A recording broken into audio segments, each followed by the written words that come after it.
Hey everyone! So you know how annoying it is to have a cold and cough, right? Well, I've got some awesome home remedies that can help you feel better in no time.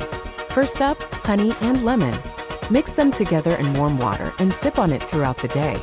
It soothes your throat and boosts your immune system. Next, steam inhalation. Just fill a bowl with hot water, add a few drops of eucalyptus oil, and breathe in the steam. It helps clear your nasal passages and relieves congestion. And finally, ginger tea. Boil some water, add grated ginger, and let it steep for a few minutes. It's great for soothing a sore throat and reducing coughing. So there you have it, some simple and effective home remedies for cold and cough. Give them a try and feel better soon.